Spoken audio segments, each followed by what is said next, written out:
Legal ethics, CPRA-Canon 6, accountability. By taking the lawyer's oath, a lawyer becomes a guardian of the law and an administrator of justice. As such, the lawyer shall observe the highest degree of morality, adhere to rigid standards of mental fitness, and faithfully comply with the rules of the legal profession.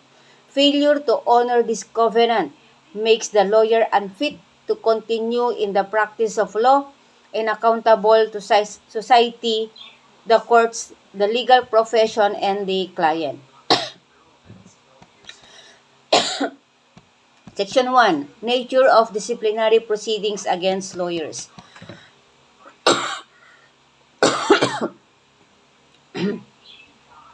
Disciplinary proceedings against lawyers shall be confidential in character and summary in nature.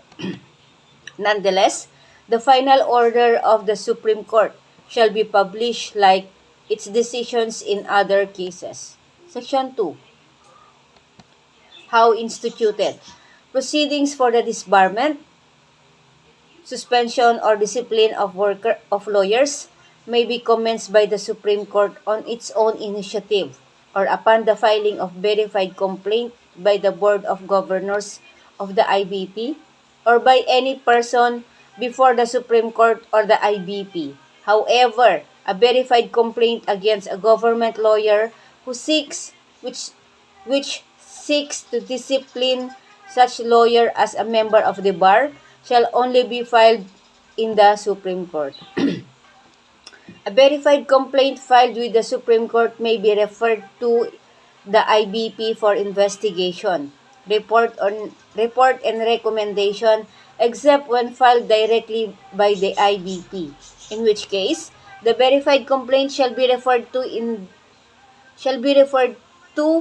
the office of the bar confidant or such fact-finding body as may be designated. Complaints for disbarment, suspension, and discipline filed against incumbent justices of the CA, Sandigang Bayan, CTA, and judges of lower courts, or against lawyers in the judicial service, whether they are charged singly or jointly with other respondents, and whether such complaints deals with acts unrelated to the discharge of their official functions shall be forwarded by the IBP to the Supreme Court for appropriate disposition under Rule 140 as amended. Section 3. Contents of the complaint. The complaint shall be verified. It shall state clearly and concisely the acts or omissions complained of and shall be supported by judicial affidavits of the witnesses and such other documents in support thereof.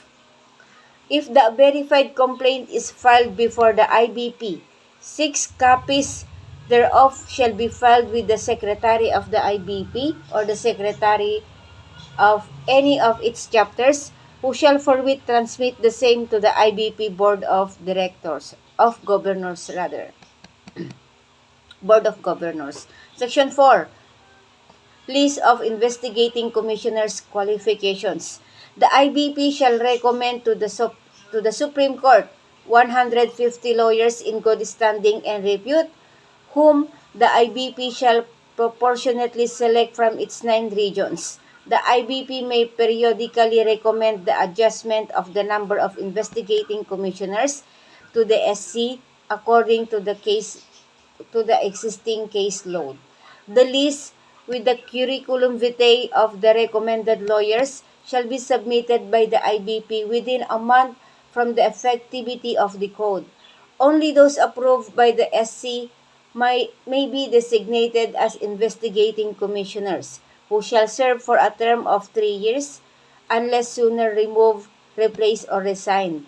An updated list shall be submitted by the IBP to the SC upon removal, replacement, or resignation of a lawyer previously designated as investigating commissioner by the SC.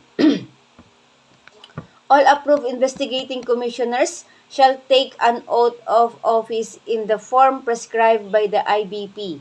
A copy of the investigating commissioner's appointment and oath shall be transmitted to the SC. Section 5. Assignment by raffle of investigating commissioner.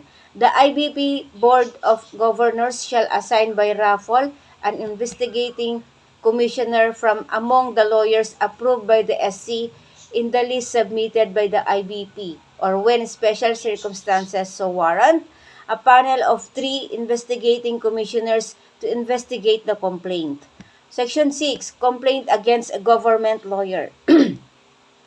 When a complaint is filed against a government lawyer, the investigating commissioner shall determine within 5 calendar days from assignment by raffle whether the concerned agency, the Ombudsman, or the Supreme Court has jurisdiction. If the allegations in the complaint touch upon the lawyer's continuing obligations under the CPRA, or if the allegations, assuming them to be true, make the lawyer unfit to practice the profession, then the investigating commissioner shall proceed with the case. Otherwise, the investigating commissioner shall recommend that the complaint be dismissed. Section 7. Disqualification of investigating commissioner. An investigating commissioner shall, on his or her own initiative or upon motion, recuse from acting as such on the grounds of relationship within the 4th degree of consanguinity or affinity with any of the parties or their counsel, professional legal relationship, pecuniary interest, or where he or she has acted as counsel for either party, unless in the last instance the parties sign and enter upon the record their written consent. Where an investigating commissioner does not disqualify himself or herself, a party may file the appropriate motion for disqualification before the IBP Board of Governors. The IBP Board of Governors shall resolve the motion within 5 calendar days from receipt thereof.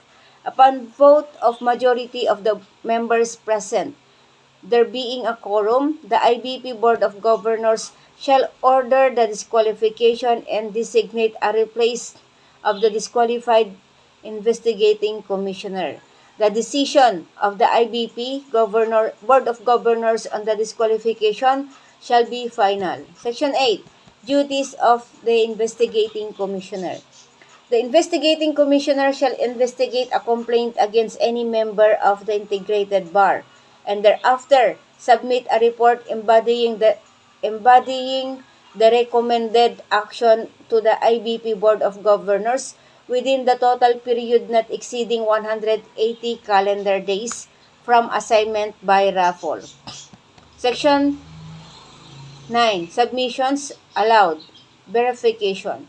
The only submissions allowed are the complaint, answer, and position papers, all of which shall be verified. A certificate of non-forum shopping shall accompany the verified complaint. An unverified complaint shall be recommended for outright dismissal. An unverified answer or position paper shall not be considered. Section 10. Prohibited submissions. The following submissions are prohibited. A. Motion to dismiss the complaint or petition, except on the ground of lack of jurisdiction, litis pendentia, or res judicata. B. Motion for bill of particulars. C. Motion to reopen or for new trial. D. Petition for relief from judgment. E. Supplemental pleadings. F. Motion for reconsideration of a judgment on the merits, except a motion for reconsideration of an interlocutory order or resolution. Section 11. Lack of prima facie showing of liability, outright dismissal.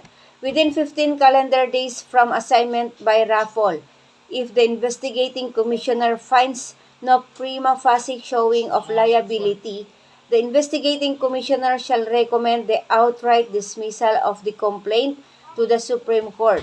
the Supreme Court may adopt the recommendation and dismiss the complaint outright. Otherwise, the Supreme Court shall direct the investigating commissioner to conduct further proceedings. Section 12. Effect of death of lawyer on administrative disciplinary cases.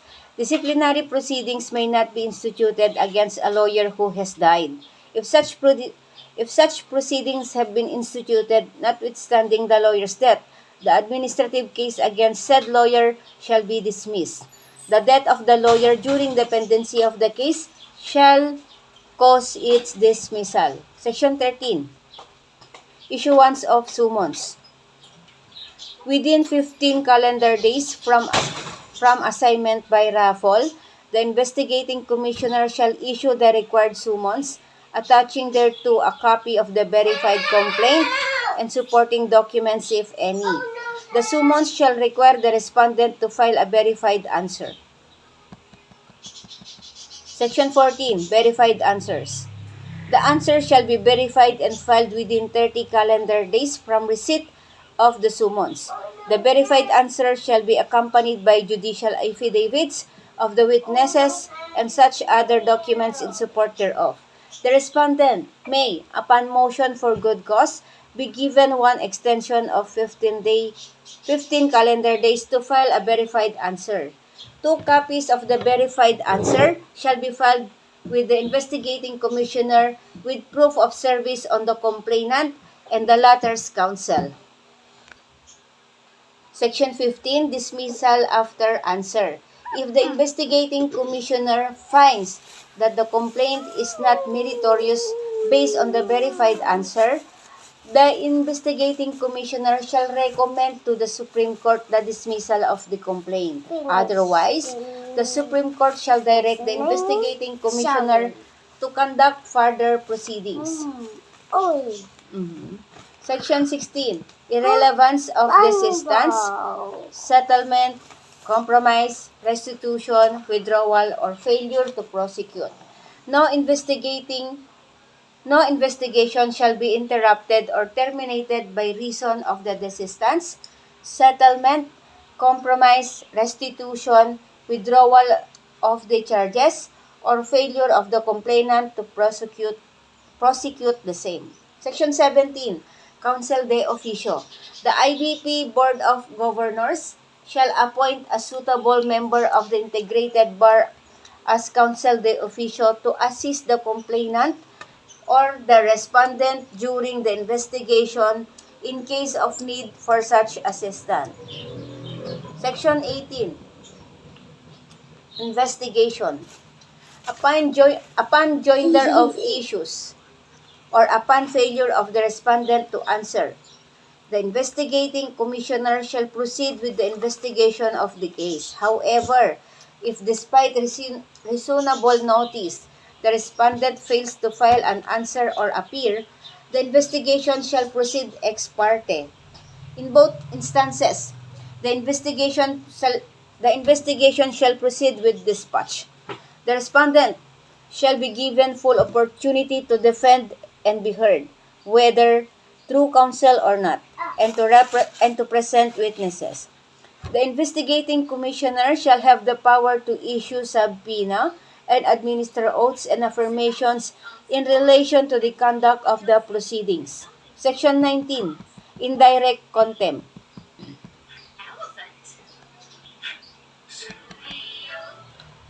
Willful failure or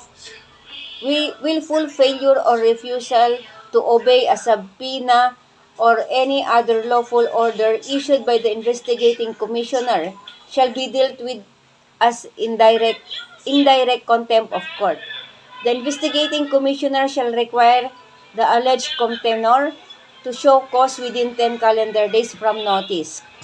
Upon receipt of the compliance or lapse of the period to comply, the investigating commissioner may conduct a hearing, if necessary, in accordance with the procedure set forth under Canon 6, Section 22, for hearings before the investigating commissioner. Such hearing shall be terminated within 15 calendar days from commencement. Thereafter, the investigating commissioner shall submit a report and recommendation to the IBP Board of Governors within a period of 15 calendar days from termination of the contempt hearing. Within 30 calendar days from the receipt of the investigating commissioner's report and recommendations on the contempt charge, the IBP Board of Governors, through a resolution, may either adopt, modify, or disapprove the recommendation of the investigating commissioner. The action of the IBP Board of Governors shall immediately executory. The action of the IBP Board of Governors may be appealed to the Supreme Court. The execution of the order of contempt shall not be suspended unless a bond is filed by the person adjudged in contempt in an amount fixed by the IBP Board of Governors, conditioned upon compliance with and performance of the final action in the contempt case if decided against the contemnor. Section 20. Submission of preliminary conference brief. Immediately upon receipt of the verified answer, the investigating commissioner shall send a notice to the parties and counsels to simultaneously file within the non-extendable period of 10 calendar days from receipt of the notice the respective preliminary conference brief, which shall contain the following: A. Admission. B. Stipulation of facts. C. Definition of issues. D. Judicial affidavits and marked exhibits accompanied by the lawyer's certification that the attached documents are the genuine or faithful reproductions of the original in his or her custody or possessions. E. Such other matters as may aid in the prompt disposition of action.